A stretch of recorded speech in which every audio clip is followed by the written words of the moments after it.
আসসালামু আলাইকুম দর্শক, আশা করি সবাই ভালো আছেন। ছাওয়াযুক্ত জায়গায় এই ধরনের ঘাসগুলো চাষ করবেন, এক ঝোপে অধিক পরিমাণ ফলন পাবেন।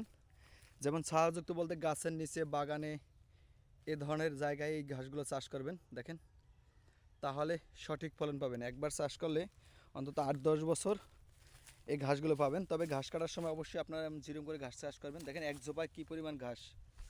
আর এই ঘাসটা চাষ করতে হলে আপনাকে অবশ্যই 4 ফিট পাশে গ্যাপ দিতে হবে, এরপর চাষ করবেন। তাহলে এক ঝোপে অধিক পরিমাণ ঘাস পাবেন দর্শক।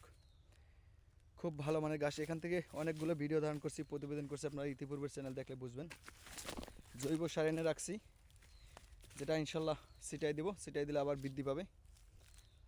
এই ধরনের ঘাসের কাটিংগুলো আমার কাছ থেকে সংগ্রহ করতে পারেন, সুন্দরবন কুরিয়ার সার্ভিসের মাধ্যমে ডেলিভারি দেবো। দেখেন, এই যে গাছের নিচে ছাওয়াযুক্ত জায়গায় একবার চাষ করলে 7-8 বছর খুব ভালো ফলন পাবেন ইনশাল্লাহ দর্শক। এই ধরনের ঘাসগুলো কাটিং ডেলিভারি দিতেছি, আপনারা চাইলে আমার কাছ থেকে সংগ্রহ করতে পারবেন ইনশাল্লাহ।